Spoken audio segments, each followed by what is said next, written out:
Hello, कैसे हैं मेरे प्यारे बच्चों। नमस्कार।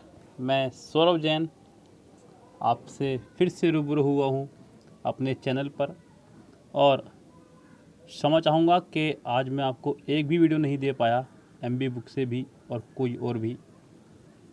आज कोई विशेष कार्य होने की वजह से ऐसा हुआ है। मैं आपको सूचना भी नहीं दे पाया ग्रुप में भी। यस, तो इस सब चीज़ के लिए क्षमा चाहूँगा। कल से आपको सभी वीडियो अपने टाइम पे मिलेंगे, बिल्कुल बेफिक्र रहिए। और अभी भी आप, मैंने सोचा कि जब आ गया हूँ तो कम से कम नाइट वाली वीडियो तो बना ही दूँ। एक वीडियो तो कम से कम मिल जाए आपको पूरे दिन में। हालांकि एक वीडियो हमने अपलोड की है अपनी, वो हमारी दूसरे चैनल से है। और मैं आपको बता दूं कि भाई जो भी बच्चे हमारे से जुड़े हुए हैं यहाँ पे इस चैनल के माध्यम से, वो कोशिश करें कि हमारा दूसरा चैनल भी सब्सक्राइब कर लें। दूसरा चैनल का लिंक इसी वीडियो में हमने दिया हुआ है, क्योंकि अभी चैनल इतना ज़्यादा नहीं हो पाया कि वो सर्च लिस्ट में आ जाए। हालांकि हमने चैनल को नाम ही दिया है एमबी पब्लिकेशन बुक। यस, लेकिन अभी सर्च लिस्ट में वो नहीं आ रहा है फ़िलहाल। मैंने भी देखा सर्च करके उसके 2 बार।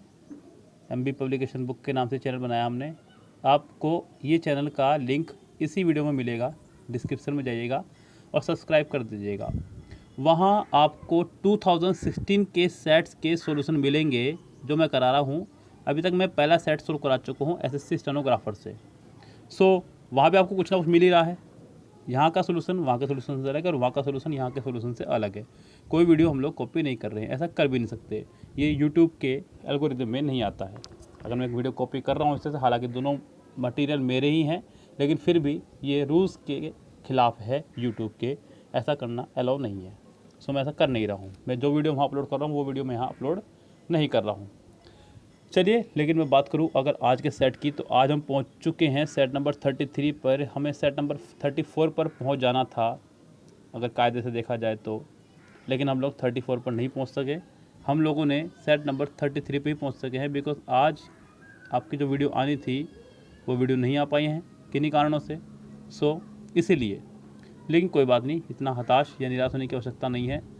मैं हूँ जब तक, टेंशन वाली कोई बात नहीं है। मैं आपके सभी वीडियो कंप्लीट करा दूंगा। 1-2 दिन के रेस्ट से कोई फ़र्क नहीं पड़ेगा। यस, ऐसा सोच लीजिए कि बस आज संडे था। हम लोग तो संडे वनडे कोई ऑफ दे ही नहीं रहे हैं आपको, लेकिन आज आप सोच लीजिए बस आज संडे था। यस, तो फिलहाल चलते हैं, शुरू करते हैं सेट। आपका set SSC CGL pre test से लिया गया है। 2018 के सेट्स हैं। हालांकि एग्ज़ाम जून 2019 में कंडक्ट हुए थे, वहीं से ये सेट्स लिए गए हैं। पहला क्वेश्चन कह रहा है कि in the sentence identify the segment which contains the grammatically error.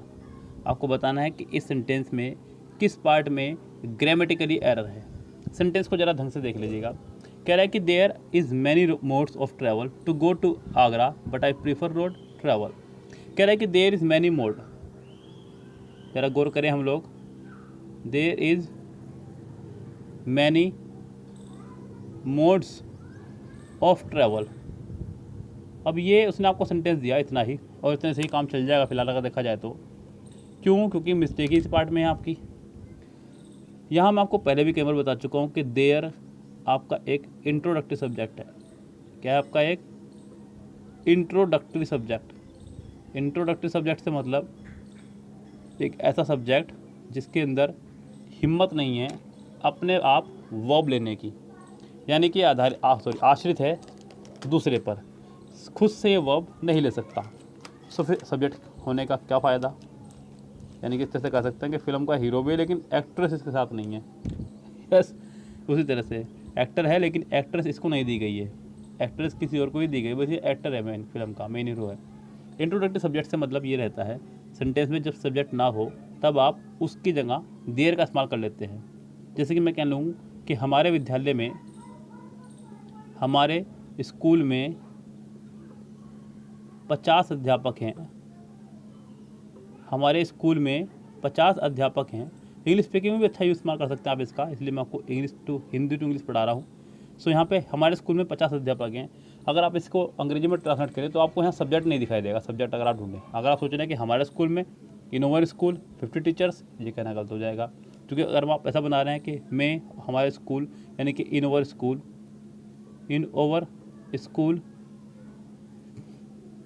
50 teachers, तो ये कहना गलत हो जाएगा, बिकॉज सेंटेंस में पहली बात तो वर्ब नहीं आई है के लिए क्या कहा गया है यहाँ पे, कुछ क्लियर नहीं हुआ यहाँ पे। और दुनिया का कोई भी सेंटेंस बिना वर्ब के नहीं बन सकता, बिना वर्ब के नहीं बन सकता। अब अगर कुछ बच्चे सोच रहे हैं कि सर आप यहाँ पर एक वर्ब फंसा दीजिए, यस, सो ये कहना गलत हो जाएगा, बिकॉज प्रपोजिशन पार्ट कभी भी वर्ब नहीं ले सकता। प्रपोजिशन पार्ट की इतनी हिम्मत नहीं है कि वो वर्ब ले ले अपने साथ में, तो ये सेंटेंस आपका प्रॉपरली पूरा सही नहीं हो पाएगा। यानी कि सेंटेंस में सब्जेक्ट है ही नहीं। सेंटेंस में सब्जेक्ट देने के लिए हमें कोशिश करनी पड़ेगी कि हम यहाँ पे देयर लगाएं। हमें लगाना होगा देयर। अब देयर की इतनी हिम्मत नहीं है कि वो वर्ब ले ले अपने साथ में। यस, देयर खुद से वर्ब नहीं ले सकता। सो आपको क्या करना होगा यहाँ पे, आप देखिए क्या है, देयर आर 50 टीचर्स, 50 टीचर्स। अब इन टीचर्स के हिसाब से यहाँ वर्ब आएगी, वो है आपकी are. There are 50 teachers in over school, in over school. अब बन चुका है सेंटेंस, तो आप इसको रिवाइज भी कर सकते हो, रिवाइज करो, रिवर्स भी कर सकते हैं। आप इसको यहाँ से शुरू कर सकते हैं सेंटेंस को, कैसे, ऐसे 50 teachers are there in over school, in over school. ये आप एक और फॉर्मेशन अपना सकते हैं यहाँ पे देयर का। देयर का यही फॉर्मेशन है प्यारे बच्चों। क्या करते हैं हम लोग देयर के साथ में कि सेंटेंस को रिवर्स कर सकते हैं। आज मुझसे रिवाइज निकल रहा है बार बार। यस, सेंटेंस को आप कर सकते हैं रिवर्स भी। सो देयर वाले सेंटेंस की यही खास बात है। आप देखिएगा, मैं से एक सेंटेंस और बना रहा हूँ। मैंने कहा there is a girl, there is a girl, तो यहाँ पर अ गर्ल के हिसाब से इज़ आया। आपने कहा देयर आर 2 गर्ल्स, तो यहाँ पे 2 गर्ल्स के हिसाब से आपने आर लगाया। आप इसे रिवर्स भी कर सकते हैं, 2 गर्ल्स आर देयर, और a girl is there according to condition. Sentence बनता है आपका यहाँ पे देयर के साथ में। सो ये है देयर का एक फॉर्मेशन जो मैंने आपको पूरा बताया यहाँ पे। अब यहाँ पे इस सेंटेंस की भी अगर मैं बात करूँ, तो सेंटेंस भी कुछ इसी रूप पे आधारित है। सेंटेंस में कह रहा है कि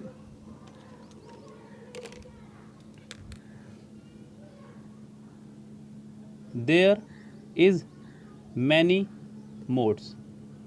अब मैनी का जो स्ट्रक्चर है वो ये है कि मैनी के बाद हमेशा प्लूरल नाउन और प्लूरल वर्ब का इस्तेमाल किया जाता है। देयर के बाद हमेशा इस्तेमाल किया जाता है प्लूरल नाउन और प्लूरल वर्ब का। यहाँ मैनी के बाद प्लूरल नाउन तो आ गया, लेकिन प्लूरल वर्ब नहीं आई है। आपको इसे प्लूरल बनाना होगा, आपको इसे बनाना होगा are. There are many modes of travel to go to Agra, but I prefer road travel. यानी कि सेंटेंस के फिलहाल हो जाएगी ए पार्ट में एरर। ये वीडियो बार बार इसलिए रोकनी पड़ रही है क्योंकि शोर जब भी आ रहा है तो मैं कोशिश कर रहा हूँ वो शोर को बचा लूँ आपसे, आपको ना सुने दूँ शोर, क्योंकि आपका ध्यान आकर्षित होगा। आप सिर्फ पढ़ाई पे ध्यान दें। यस, तो जब भी शोर आ रहा है मैं वीडियो को पॉज कर रहा हूँ, इसका आप गलत मतलब मत निकालेगा। चलते हैं अगले सेंटेंस पे। अगला सेंटेंस कह रहा है कि आपको बताना है select the most appropriate meaning of the underline idioms in the given sentence.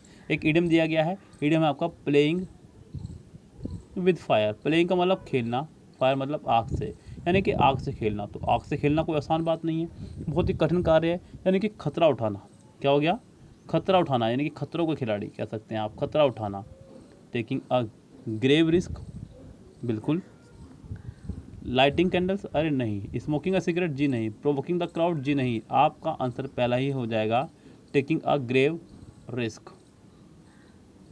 Third sentence देखिए, one who does not tire easily, जो जल्दी से ना थकता हो। इनडिफेटिगेबल, बिल्कुल, जो थकता ना हो। इनफ्लेटेबल, इनडिलायबल, इनडिस्ट्रक्टेबल, यहाँ पे आपका पहला ही हो जाएगा इनडिफेटिगेबल। फैटिक का मतलब होता है थकना। चलिए चलते हैं वोकेबलरी पे। आपका आ चुका है वर्ड, यहाँ पे वर्ड नंबर 4 है। वर्ड है आपका सेंटी, SACNTY। सेंटी का मतलब होता है कमी। क्या होता है, कमी, यानी कि बहुत कम। आपको बताना है इसका सिनोनिम्स, नहीं एंटोनियम बताना है। एंटोनियम देखिए ज़रा, पहला है स्मॉल। स्मॉल का मतलब होता है साइज में छोटा। यस, साइज में छोटा। अगला है कंसाइज। कंसाइज का मतलब होता है संक्षिप्त, किसी बात को छोटा करके बताना, संक्षिप्त। नेक्स्ट है आपका प्रोफ्यूज, बहुत अधिक, क्या हो जाएगा, बहुत अधिक। नेक्स्ट है आपका प्रिसाइज, प्रिसाइज का मतलब होता है संक्षिप्त, कम करके बताना किसी बात को। सो सटीक भी बोल सकते हैं इसको आप। सो इसका आंसर हो जाएगा आपका बहुत अधिक, बिकॉज ऊपर था बहुत कम। सो फिलहाल इसका आंसर हो जाएगा आपका सी, करेक्ट। यस, चलिए नेक्स्ट सेंटेंस में चलते हैं। नेक्स्ट सेंटेंस आपको बनाना है इसका passive. They opened a new mall near by last month. Sentence में इस्तेमाल किया उसने सेकंड फॉर्म का, ओपन का। ओपन यानी कि सेकंड फॉर्म। अगर एक्टिव में हो आपकी सेकंड फॉर्म तो पैसिव बनाते समय आप उसको कर देंगे was were plus third form, plus third form. ये आपको करना होगा। कितनों में है मैंने आपको बताया है पहले भी, जब भी एग्ज़ाम में आपको एक्टिव पैसिव या निरेशन से संबंधित कोई सेंटेंस आए सो आप उनको बनाने की चेष्टा, कोशिश कभी भी ना करें। आप सिर्फ उन्हें बाहर निकाल दीजिए जो रेस में शामिल नहीं हो सकते, यानी कि जो आंसर हो ही नहीं सकते, आप उन्हें बाहर निकाल दीजिए। जैसे कि पहले वाले में उसने कैन भी दे दिया, जबकि ऊपर कैन भी कहीं है ही नहीं, सो ये रेस से बाहर हुआ। नेक्स्ट में उसने वॉज ओपन दे दिया, रेस में शामिल हुआ, was plus third form. Next में उसने इज़ प्लस थर्ड फॉर्म दे दी, ये रेस से बाहर हुआ। उससे नेक्स्ट में उसने विल भी दे दिया, ये भी रेस से बाहर हुआ। आपका ऑप्शन बचता है सिर्फ और सिर्फ बी, करेक्ट। यस, ये इसका होगा सेंटेंस का सही फॉर्मेशन। नेक्स्ट चलते हैं। नेक्स्ट है आपका PQRS, जो कि उन्होंने ABCD की फॉर्म में दे दिया है आपका वही है PQRS, जिसको हम समझते थे आज तक, यानी कि सेंटेंस रीअरेंजमेंट। कह रहे हैं कि when we can't laugh at the same joke again why should we cry over the same problem. जब हम एक ही जोक पर बार बार नहीं हंस सकते तो एक प्रॉब्लम को लेकर के हम बार बार क्यों रोए। One day he told them a joke and everyone road with laughter. एक दिन उसने उन्हें एक जोक सुनाया और सब जने जोर के हंसने लगे। People came to a wise man to complain about the same problem every time. लोग एक बुद्धिमान व्यक्ति के पास रोज आया करते थे सेम समस्या लेकर के। When he repeated the joke twice nobody laughed any more. कोई भी नहीं हंसा। सेंटेंस का अगर आप पहला पोर्शन देखिए तो सेंटेंस सी से बनेगा, क्योंकि फिर उसके बाद वो कहानी सुनाएगा। लोग सेम प्रॉब्लम लेकर के एक वाइज व्यक्ति के पास आया करते थे। सेंटेंस की शुरुआत होगी सी से। हालांकि अगर मैं चाहूँ तो सेंटेंस यही ख़त्म कर सकता हूँ, क्योंकि मुझे मेरा आंसर मिल चुका है। यही आपको भी करना है। यस, आप लोगों को कोई अवार्ड नहीं मिल रहा है, यस, कोई आईफा अवार्ड, यस, या ग्रैमी अवार्ड आपको नहीं मिलने वाला कि भाई बहुत अच्छे तुमने सेंटेंस को पूरा सीक्वेंस इन ऑर्डर में लगा दिया है, सिस्टम से करा है। ऐसा कुछ भी नहीं होने वाला है। आप सिर्फ और सिर्फ आंसर लगाइए, आपको नंबर दीजिए, सिलेक्शन लीजिए, बात खत्म। आप चाहे नकल मार के लिख दो, उन्हें इससे फर्क नहीं पड़ता है। यस, आपको दिखा कि सेंटेंस का पहला ऑप्शन होगा सी और पहला ऑप्शन सिर्फ और सिर्फ डी में है, तो इसका डी ही आंसर होगा, क्योंकि इतना ही काम आपको करके आना है। एग्ज़ाम में 5 आएंगे। अगर आप पूरा सेंटेंस बनाएंगे तो आप तो इसी काम करे जाएंगे। यस, सो डी सेंटेंस शुरू हो जाएगा। लेकिन फिर भी अगर मैं सही सीक्वेंस बताऊँ आपको, बिकॉज यहाँ पे मेरा एग्ज़ाम नहीं चल रहा है, यहाँ तैयारी चल रही है आपकी, तो पहले आएगा सी के बाद बी। हालांकि अब तो आपको भी दिख गया होगा यार, मैं क्या बताने बैठ गया तुम्हें। सी, बी, डी, ए। यस, चलो छोड़ो यार इसको, आगे बढ़ते हैं। आगे बढ़ने का हम पे समय आ चुका है। आपको बताना है नेक्स्ट वर्ड में आपको कौन सी स्पेलिंग इसमें से करेक्ट है। सभी स्पेलिंग सेम लिखी हुई हैं, आपको इनमें से सिर्फ और सिर्फ करेक्ट वाली ढूंढनी है। तो मेरा ही तरीका अपनाइए आप, हमेशा की तरह अपना दिया स्पेल लिखिए और फिर मैच कीजिएगा। लग्जरी की स्पेलिंग लिखिए, पहले लिख लीजिए लक्स साबुन से, और जरी, लग्जरी, सॉरी माफ़ी चाहूँगा, यहाँ पे यू के बाद ए लग गया, लग्जरी, LUXURY। मैच कीजिए LUXURY, जो कि आपका पहले में ही है। पहली स्पेलिंग इसकी हो जाएगी सही, यानी कि आनंद में, जो हमेशा आनंद में डूबा रहता हो, लग्जरी। चलो भाई फिर से आ जाओ अगले पे। अगला वर्ड है आपका अडेप्ट। ये मैंने आपको पढ़ाया था कल भी। 3 वर्ड आपको जैसे पढ़ाए थे, याद होगा आपको, एडोप्ट, एडाप्ट और अडेप्ट। क्योंकि इसलिए पढ़ाए थे क्योंकि तीनों का स्पेल लगभग सेम सा है, बच्चे कंफ्यूज हो जाते हैं। इनको बोल देते हैं अंग्रेजी में होमोफोन्स। यस, अंग्रेजी में होमोफोन्स इनको बोल देते हैं, जिनकी प्रोनाउंसिएशन लगभग सेम हो, लगभग सेम ही है। Adopt, adapt, adapt. अडॉप्ट का मतलब होता है गोद लेना। क्या होता है? गोद लेना। एक मिनट सर, अडॉप्ट मतलब गोद लेना, ये तो आपको पता ही होगा। इसलिए ये याद रखने की जरूरत नहीं है। याद रखने हैं 2। एडाप्ट का मतलब होता है अनुकूल बनाना। क्या होता है? अनुकूल बनाना, अपने लायक बनाना। और अडेप्ट का मतलब होता है निपुण या एक्सपर्ट। मैंने कहा था आप इसे ई से रख लो, ई से एक्सपर्ट, और बस अपना काम बनता। यस। सो यहाँ पे आपका सेंटेंस का मीनिंग हो जाएगा निपुण। आपको बताना है इसका करेक्ट सिनोनियम्स। पहला है स्किल्ड। स्किल्ड का मतलब होता है निपुण ही। यस, यानी कि गुणवान। अगला ऑप्शन है आपका काइंड हार्टेड, दयालु। एलोन, अकेला। अननोन, जिसे कोई जानता ना हो। अप्रसिद्ध, जिसको बोल सकते हैं। यानी कि इसका आंसर पहला ही हो जाएगा, स्किल्ड। समझ में आ गया आपको अच्छे से खूब? नेक्स्ट सेंटेंस देखिए। नेक्स्ट भी आपका है सीक्वेंस इन ऑर्डर में लगाना है। PQRS से कह रहा है कि the market which has remained clogged with vehicles was all clear for pedestrian. यानी कि वो मार्केट जो कि remain clogged with vehicles was clear for pedestrian. Pedestrian यानी पैदल चलने वालों के लिए जो है इसको क्लियर कर दिया गया। The road has even been marked with strips demarcating space for hawkers. यानी कि जगह जगह जो है वहाँ पे पट्टियाँ खींच दी गई हैं हॉकर्स के लिए, फेरी वालों के लिए। It is also line with beautiful potted plants to give it a green look. So एक पोटेड प्लांट भी उसके अंदर लगा दिया जिससे ग्रीन लुक रहे सड़कों पे। Visitor to the busy Karol Bagh market in Delhi were in for a surprise. जो लोग घूमने आ रहे हैं दिल्ली करोल बाग में, वो हो रहे हैं सरप्राइज। अब सबसे पहले आपका जो मेन उद्देश्य है वो है आपका पहला सेंटेंस ढूंढना। और पहला सेंटेंस जो है वो है इसका डी, सॉरी डी नहीं बच्चों, इसका माफ़ी चाहूँगा। पहला सेंटेंस जो है इसका हो जाएगा आपका, हाँ डी ही रहेगा बच्चों, सही है डी। क्योंकि विजिटर्स जो हैं आ रहे हैं तो वो चौंक रहे हैं देख करके। Yes, visitor to the busy Karol Bagh market in Delhi were in for a surprise. Surprise हैं। अब डी से आपके 2 ऑप्शन हैं, DABC और DCBA। जरा देखते हैं डी के बाद A. The market which has remain clogged with vehicles was clear for pedestrian. बिल्कुल करोल बाग मार्केट में आए हैं, देख के चौंक रहे हैं। वो मार्केट जहाँ कभी वाहनों की लंबी लंबी लाइनें लगी रहती थी, आज वो मार्केट खाली पड़ी है, मतलब खाली करा रखी है पैदल चलने वालों के लिए। It is also line with, ये तो सबसे साथ की बात है क्योंकि उसने खुद ही कह दिया it is also. It is also का मतलब होता है भी। जैसे कि मैं कह लूँ भाई, आपने मुझसे कहा कि सर मेरा नाम सौरभ जैन है, मैं कह लूँ तुम्हारा भी नाम सौरभ जैन है, इसका मतलब मेरा भी नाम सौरभ जैन है। सो इस तरह से तो ऑल्सो का मतलब ही बाद में होता है। तो इस सेंटेंस का आंसर हो जाएगा आपका डी के बाद ई, यानी कि बी इस सेंटेंस का करेक्ट आंसर हो जाएगा। नेक्स्ट देखिए। नेक्स्ट है आपका ईडियम्स।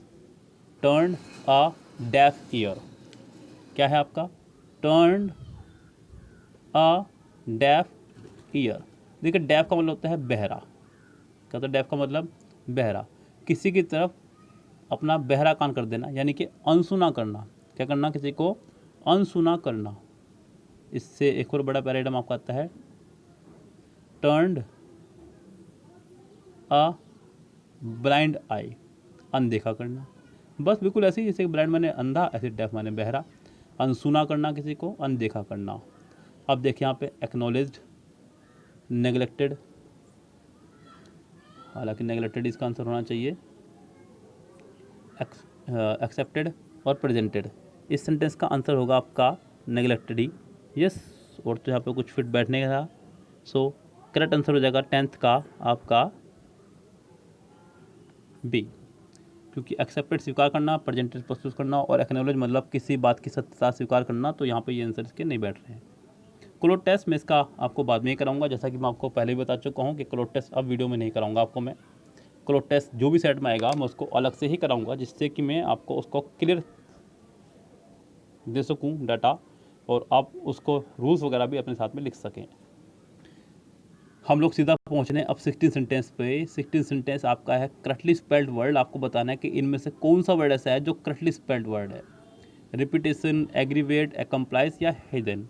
अब देखिए यहाँ पे आप लोग सबकी स्पेलिंग लिख के देखते रहिएगा, बिकॉज चारों वर्ड अलग अलग हैं। अभी तक तो क्या था कि चारों वर्ड सेम थे, यानी कि एक ही वर्ड को तोड़ मड़ोड़ के दिया गया था, आपको उसी को सही ढूंढना था, तो थोड़ा इजी था।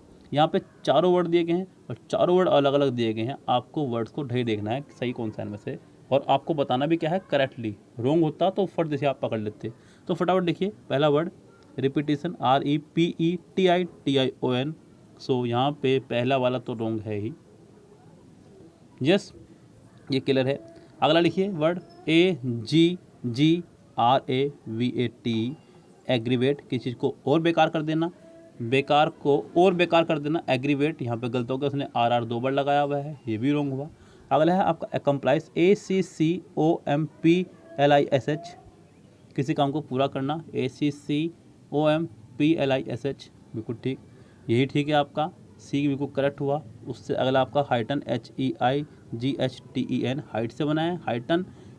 EN जब किसी वर्ड में लग जाए तो उसका मतलब होता है टू मेक, बनाना। यस, किसी चीज़ की ऊंचाई बनाना या ऊंचा करना उसको। सो ये भी आपका रॉन्ग है, आपका सी करेक्ट आंसर हो जाएगा इस सेंटेंस का फिलहाल। 17 सेंटेंस देखिए, 17 सेंटेंस वोकेबलरी बेस्ड है। इनिशिएट, ये आपका इनिशियल से बना है। यस, इनिशियल का मतलब होता है शुरुआत करना किसी चीज़ की। इनिशिएट का मतलब भी हो जाएगा आपका शुरू करना। क्या हो जाएगा? इनिशिएट, INITIATE, शुरू करना। क्या हो जाएगा इसका आंसर? आपका मीनिंग हो जाए शुरू करना। अब आपके पास ऑप्शन है, आपको बताना क्या है? आपको बताना है इसका सिनोनिम्स। पहला है साइन। क्या आपका पहला वर्ड? साइन। साइन का मतलब होता है लिखना कुछ, साइन करना। स्लो मतलब धीमे धीमे। स्टार्ट मतलब शुरू करना। शो मतलब दिखाना। सो इसका आंसर हो जाएगा आपका स्टार्ट। ये तो आपको दिख ही रहा होगा, बहुत टुच्चा सा वर्ड था, इसको बताने की भी आवश्यकता मुझे नहीं चाहिए थी। चलिए फिलहाल कोई बात नहीं, हम लोग जब पूरा सेट करा रहे हैं तो फिर एक दो सेंटेंस आपके लिए क्यों छोड़ें। नेक्स्ट है, आपको बताना है इसका active form, by whom were you taught mathematics. Sentence कुछ ये रहा होगा, हु टॉट यू मैथमेटिक्स। अब आप कहेंगे सर आपने तो मना करा है पैसिव बनाने को, आप फिर बना रहे हैं। मैं इसलिए बना रहा हूँ जिससे कि मैं आपको इसके अंदर कुछ बात बता सकूँ। हु टॉट यू मैथमेटिक्स, अगर इस सेंटेंस के फॉर्मेशन की बात करूँ तो इस हिसाब से इसका आंसर पहला फिट हो गया है। यस, पहला सेंटेंस मेरे सेंटेंस से मैच हुआ, इसका आंसर हुआ आपका ए। देखिए, मैंने आपको एक्टिव पैसिव डायरेक्ट इनडायरेक्ट बनाने को मना इसलिए किया है बिकॉज आप एक छात्र हैं, आप एक स्टूडेंट हैं, और पूरी तरह से गहन अध्ययन करना और उसका ज्ञान लेना अभी आपसे बहुत दूर है। यस, मेरी वीडियोस को देखने के बाद आपको लगने लगा होगा कि इंग्लिश का लेवल क्या रहना चाहिए और किस तरह से पढ़नी चाहिए। यस, क्या गहन अध्ययन होना चाहिए। अब एकदम इतना लेवल पहुंचना आपका तो मुश्किल होगा, लेकिन मैं आपको इस लायक पहुंचा दूंगा कि आप सिलेक्शन ले सकें। बस सिलेक्शन लीजिए, जो नहीं लीजिए किताब को लाल कपड़े बांध के ऐसी जगह रख दीजिएगा, बस दोबारा देखने ना पड़े आपको किताबें। मैं ये नहीं कह रहा कि आप पढ़ना बंद कर देना, पढ़ना, लेकिन कुछ दिन एंजॉय करना जॉब लेने के बाद में। यस, आपका एक ही मोटिव होना चाहिए, जॉब लेना, सिर्फ़ और सिर्फ जॉब लेना, यही मोटिव आपका होना चाहिए। आपको अंग्रेजी का मास्टर नहीं बनना है। आज भी ग्रुप में एक मैसेज आया कि मैं बस इंग्लिश की, मैं अब नया टारगेट शुरू कर रहा हूँ, इंग्लिश पढ़ाना शुरू कर रहा हूँ। भैया आप इंग्लिश पढ़ाना शुरू कर रहे हैं तो आपको हमारे ग्रुप में कोई ज़रूरत ही नहीं, फिर तो आपको ग्रुप में तो हमें वो बच्चे चाहिए जो इंग्लिश पढ़ना चाह रहे हों। जो एक्सपर्ट है हमें वो नहीं चाहिए भाई, हमें तो एक्सपर्ट करना है। जो अपना आप सिलेक्शन लेने में सक्षम है वो अपना आप ले लीजिए, जो बेचारे नहीं ले सकते वो हमसे जुड़िए, सिलेक्शन हम दिलवाएंगे। आज भी एक ग्रुप से एक बच्चे का फ़ोन भी आया, उसने कहा कि सर पहला मेरा स्कोर 50-60 आ रहा था, अभी मेरा 70 से क्रॉस करने लगा स्कोर 100 में से। तो ये बहुत खुशी की बात है कि ऐसे शब्दों को हमें जो सुनने को मिल रहा है। आप भी मुझे ऐसे से कुछ मैसेज भेजा करें कि आपका स्कोर बढ़ा है या घटा है, मुझे कुछ तो बताया करें, मुझे तो लोग ऐसा ही कि आपके अंदर क्या इंप्रूवमेंट आया है। आप लोग कभी कभी पूरा सेट किया करें 100 क्वेश्चंस का और अपना स्कोर देखा करें। ये आप कोशिश करो कि हर रोज़ करें या 3 दिन में एक दिन कर लें आप। यस, और फिर आप मुझे अपना स्कोर बताएं कि स्कोर में कितना इंप्रूवमेंट आया, तो मुझे भी थोड़ा सा लगे क्या कुछ आपको मिल रहा है और क्या कुछ मुझे भी आपको देना है। यहाँ सेंटेंस में मैंने इसलिए लिखा क्योंकि सेंटेंस में 2 ऑब्जेक्ट हैं, तो यू और एक मैथमेटिक्स। सेंटेंस 2 तरह से बन सकता है, यू को बोल देते हैं इनडायरेक्ट ऑब्जेक्ट और मैथमेटिक्स को बोल देते हैं डायरेक्ट ऑब्जेक्ट। जो भी व्यक्ति को लेकर के ऑब्जेक्ट होता है सो बोलते हैं इनडायरेक्ट ऑब्जेक्ट। क्या बोलते हैं इसको? Indirect object. सो सेंटेंस तो यहीं शुरू होगा आपका, by whom. By whom second form, were you taught mathematics, question marks. By whom was mathematics taught to you, taught to you. ये 2 तरह से सेंटेंस आपका बन सकता है। यस, क्लियर बात, इसलिए मैंने सेंटेंस को लिखा था। एक्टिव पैसिव के अंदर डबल ऑब्जेक्टिव सेंटेंस कई बार आ जाते हैं, जैसे कि मैंने कहा शी टीच मी इंग्लिश। इस सेंटेंस में भी आपके दो ऑब्जेक्ट हैं। पहला ऑब्जेक्ट इसके अंदर है आपका मी, जो कि है इनडायरेक्ट ऑब्जेक्ट। दूसरा ऑब्जेक्ट इसके अंदर इंग्लिश, जो कि है डायरेक्ट ऑब्जेक्ट। आप इससे बना सकते हैं सेंटेंस को, I am taught English by her. और आप इससे भी बना सकते हैं sentence, English is taught to me by her. अब कम से कम आधे बच्चों के मन में ये ख्याल आ रहा होगा, अगर ऑप्शन एग्ज़ाम में दोनों आ जाए तो क्या करना है। अगर एग्ज़ाम में दोनों ऑप्शन आ जाएँ तो आप प्रायोरिटी इनडायरेक्ट ऑब्जेक्ट वालों को पहले देंगे। ऐसा हुआ है पहले भी कई बार, ऐसी बात नहीं है। एग्ज़ाम में दोनों ही ऑप्शन दिए गए कई बार बेवकूफ़ बनने के लिए, तो फर्स्ट प्रायोरिटी हम लोग इनडायरेक्ट ऑब्जेक्ट वालों को देते हैं, क्योंकि ये व्यक्तिवाचक है, वो नॉन लिविंग है। यस, तो पहली प्रायोरिटी आपकी व्यक्तिवाचक को रहती है हमेशा से ही। बिल्कुल उसी तरह से कि अगर एक तरफ आपको जानवर बचाना और एक तरफ इंसान बचाना, तो आप पहले इंसान बचाएंगे, बाद में जानवर बचाएंगे। यस, ऐसा नहीं कि जानवर की लाइफ कीमती नहीं है, लेकिन आपको तो पता ही है कि इंसान की लाइफ कितनी कीमती है भाई। When we went to the cinema yesterday, जब हम सिनेमा पहुँचे कल, yesterday, the film had already start. The film had already start, ये कह रहा है आपका सेंटेंस। आपको इस अंडरलाइन पार्ट को करना है ठीक। ज़रा देखिए यहाँ पर क्या एरर हो सकती हैं और क्या एरर उसने दिया आपको। हम लोग जब थिएटर पहुँचे, सिनेमा पहुँचे कल, तो फिल्म पहले शुरू हो चुकी थी। यहाँ पे ये कहना चाह रहे हैं आपको, मैंने एक बड़ी अच्छी बात बताई हुई है, वो है हैव की फैमिली। हैज़, हैव, हैड की फैमिली के साथ हमेशा आप लोग वर्ब की थर्ड फॉर्म का इस्तेमाल करते हैं, जो कि उसने नहीं करी। यहाँ पे स्टार्ट की जगह स्टार्टेड होना चाहिए था, जो कि यहाँ नहीं है। तो इस सेंटेंस में इसी पार्ट में मिस्टेक है, यानी कि इसका आंसर हो जाएगा आपका बी करेक्ट। यस, चलिए फिलहाल चलते हैं नेक्स्ट सेंटेंस पे। नेक्स्ट आपको 20 वर्ड आपको बताना है इसका अप्रोप्रिएट एंटोनियम्स। वर्ड आपका प्रोलोंग, PROLONG। प्रोलोंग कौन होता है? किसी बात को लंबा खींच देना, किसी बात को लंबा खींच देना, बड़ा चढ़ा के बताना, प्रोलोंग, लंबा खींच देना। ऑप्शन है हमारे पास प्रिवेंट, प्रिवेंट कौन होता है? बचना, परहेज करना किसी चीज़ से। शॉर्टन, किसी चीज़ को छोटा करना। एलो, मतलब अनुमति देना। इंक्रीज, बढ़ाना। तो इसका आंसर हो जाएगा आपका बी करेक्ट, शॉर्टन, छोटा करना। और तो इसका आंसर होने से रहा। फिलहाल 20 का आंसर हो जाएगा आपका बी। 21 देखिए, 21 में आपका है एक one word substitution, incapable of being read, यानी कि जिसको पढ़ा ना जा सके। हालांकि बीइंग के बाद जो रीड आया ये थर्ड फॉर्म है, और थर्ड फॉर्म की प्रोनाउंसिएशन जो है वो रेड होती है। इनकेपेबल ऑफ बीइंग रेड, जिसको पढ़ा ना जा सके। अनसीन, अनसीन का मतलब जिसे आपने देखा ना हो। इलिजिबल, योग्य। इलिजिबल, ILLEGIBLE, जिसे पढ़ा ना जा सके, उसके लिए स्पेलिंग आपकी रहती है ILL वाली। यस, इसका आंसर हो जाएगा आपका सी करेक्ट। चलते हैं नेक्स्ट सेंटेंस पे। नेक्स्ट है आपका 22। सेंटेंस नंबर 22 देखिए, आपका वोकैबुलरी बेस्ड है ओनली। कह रहा है कि following details deliberations, the meeting has been dash till next week. Following detail deliberations, the meeting has been dash till next week. Meeting को जो है नेक्स्ट वीक तक के लिए डैश कर दिया गया है। अब क्या कर दिया गया है डैश, आपका डिपेंड करता है ऑप्शंस पे। पहला वर्ड है प्रपोज्ड, सुझाव देना। अगला एडजर्न, ADJOURNED, एडजर्न यानी कि स्थगित करना।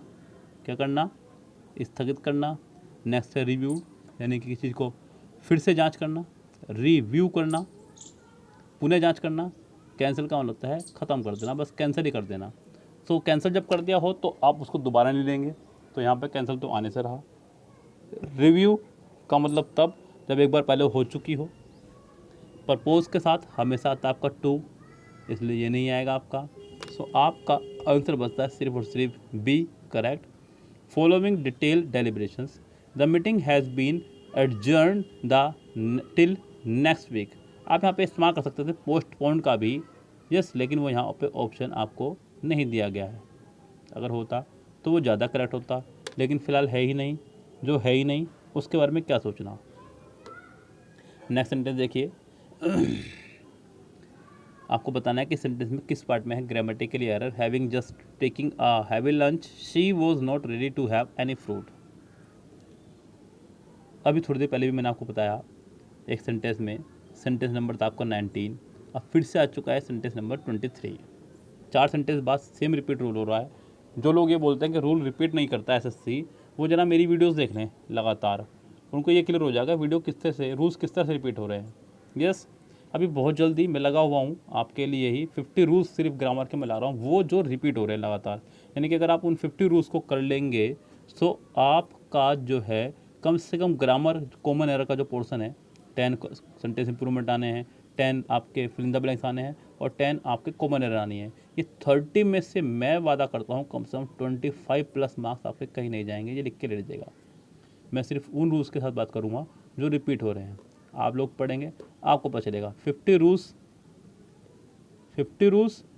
50 रुपीज़, चार्जेस भी इसका बहुत कम रखेंगे हम लोग। यस, हम लोग उसका नाम ही ये रखेंगे 50 रूल्स 50 रुपीज़। अब आपको अगर कोई चीज़ ऐसी मिल रही हो जो बहुत रामबाण हो, अब मैं अगर आपसे ये बात पहले दिन ही बोलता तो आपको लगता शायद पता नहीं कोई व्यक्ति कैसा है कैसा नहीं है। अब आप मेरी वीडियो देख चुके हैं, आपको पता चल चुका होगा कि उस व्यक्ति के ग्रामर रूल्स में क्या जान होगी जिसके प्रैक्टिस सेट कराने में इतनी जान है। इस सेंटेंस को चलते हैं लेकर के 23 सेंटेंस पे। सेंटेंस की शुरुआत हुई है हैविंग से।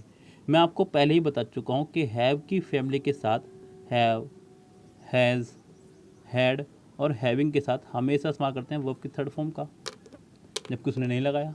हैविंग जस्ट टेकिंग करा उसने, टेकिंग आईएनजी फॉर्म में, आपको यहाँ थर्ड फॉर्म करनी चाहिए थी, होनी चाहिए थी यहाँ पर टेकन।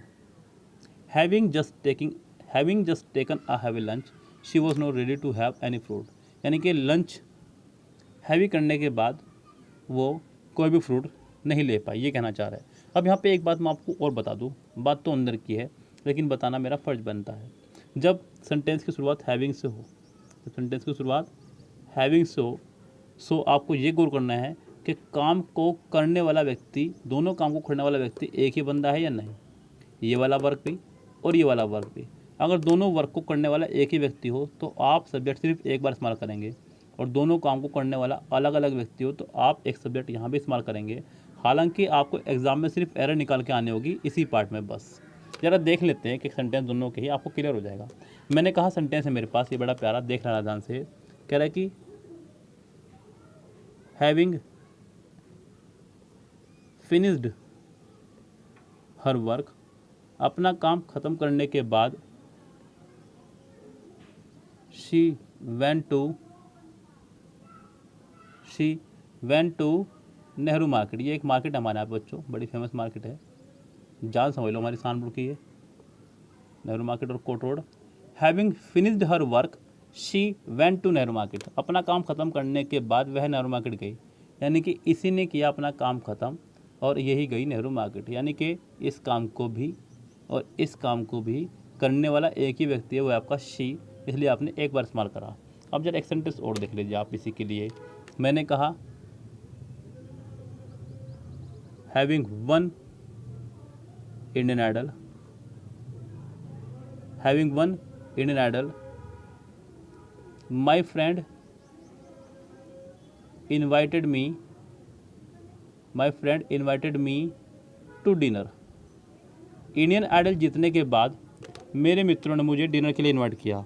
अब इस सेंटेंस में क्या अंतर है कि इंडियन आइडल तो जीता मैंने, यानी कि काम तो करके आया मैं, और ये काम कर रहे हैं मेरे फ्रेंड्स, क्योंकि मेरे फ्रेंड ने मुझे इनवाइट किया है। गौर कीजिए आप, ये काम तो किया मैंने, इंडियन आइडल जीतने के बाद मेरे मित्रों ने मुझे इनवाइट किया है। मेरे मित्रों ने, यानी कि यहाँ पे जो मेन सब्जेक्ट है वो माय फ्रेंड है, इनवाइट मुझे किया, मैं तो जाऊँगा ना वहाँ पे as object, my friend invited me. तो यहाँ पे काम कर रहे हैं मेरे फ्रेंड, यहाँ काम कर रहा हूँ मैं। इस तरह के सेंटेंसेस में आपको पहले ही पार्ट में निकालनी होगी मिस्टेक। यहाँ शुरू में ही आपको एक सब्जेक्ट लगाना होगा जो कि यहाँ नहीं है, लेकिन आपको एग्जाम में सिर्फ और सिर्फ मिस्टेक निकाल के आनी है। आपको इतना सारा काम करना है मेरे कहने पे। अगर आपको ये बात समझ में आ गई होगी तो ठीक, नहीं तो आप कमेंट बॉक्स में मेरे जाके कह दीजिएगा सर हैविंग वाला रूल आप एक बार खुल कर समझा दीजिए।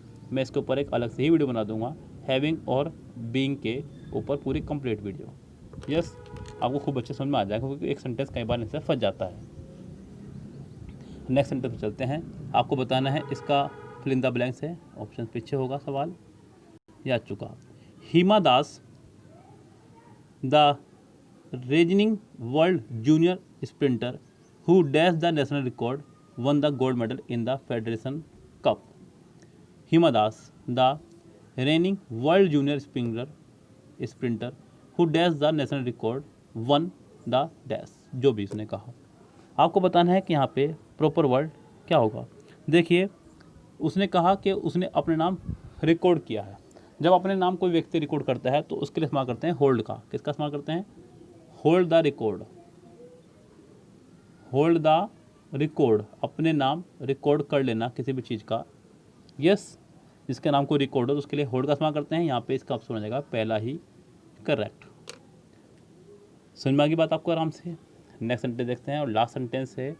आज थोड़ा सा वीडियो लेंथी हो गया है क्योंकि मैंने आपको कुछ ज़्यादा ही समझा दिया आज, मुझे ऐसा लगता है, लेकिन कोई बात नहीं, सब कुछ आप ही के लिए हो रहा है। कह रहा है कि I am think that tomorrow I will take leave and stay at home. Sentence किस तरह से बनाया देखिए ध्यान से। आप सबसे पहले सेंटेंस को देखिए, कह रहा है कि आई एम थिंक। जो रूल है वो ये बोलता है कि बी की फैमिली के साथ या तो आई एन जी फॉर्म या आई थर्ड फॉर्म, यही तो रूल पढ़ा है मैंने आपको कई बार चिक करके। अब इतना तो कंफर्म आपको बचल चुका होगा कि भैया दिया हुआ है तो गलत है, ना तो ये आई एन जी है ना ही ये थर्ड फॉर्म है, ये तो पक्का है कि रोंग है। यस, रोंग है। क्लियर है बात? चलो, that tomorrow I will take, अगला ठीक है क्योंकि विल के साथ हमेशा आती है फर्स्ट फॉर्म, वो उसने सही करा। अब आपको सिर्फ इसे ठीक करना है। अब एक मुसीबत और भी है कि आप थिंक को आईएनजी नहीं कर सकते क्योंकि थिंक की आईएनजी फॉर्म नहीं होती है। आई एम थिंकिंग, मैं सोच रहा हूँ, ये कहना गलत है। यस, आई वॉज थिंकिंग, यहाँ पे इसका मतलब डी बी ऑप्शन इसका हो जाएगा रोंग। क्लियर बात? तो यहाँ पे फिलहाल आपको यहाँ से एम हटाना होगा और कुछ नहीं करना है, सेंटेंस आपका अपने आप करेक्ट हो जाएगा। कुछ सेंटेंस ये आपका, यानी कि इसका आंसर हो जाएगा सी। कुछ सेंटेंस ये आपका कंडीशनल पे ही पहुँच रहा है कि एक पार्ट जब फ्यूचर इंडेफिनिट हो, यानी कि विल प्लस फर्स्ट फॉर्म में हो, तो दूसरा पार्ट आपको प्रेजेंट इंडेफिनिट बनाना पड़ता है, यानी कि सिर्फ और सिर्फ वर्ब की फर्स्ट फॉर्म में। जैसे कि if you come here I shall teach you. Yes, आपको पता चल रहा होगा यहाँ पे। सो इसी तरह से यहाँ पे सेंटेंस का कुछ स्ट्रक्चर था। इस सेंटेंस में हो जाएगा इसका आंसर सी। ये था आपका आज का एसएससी सीजीएल प्री टेस्ट का सेट नंबर 33, जिसको हमने आपको कराया। क्लोज टेस्ट इसका मैंने अभी आपको नहीं कराया है, उसके लिए अलग से ही एक वीडियो आपकी आ जाएगी, आप उसको देख लीजिएगा। फिलहाल चलते हैं, लेते हैं आपसे विदा, मिलते हैं कल सुबह अपनी रेगुलर वीडियोज़ के साथ में। Have a nice day, see tomorrow, शब खैर, गुड नाइट।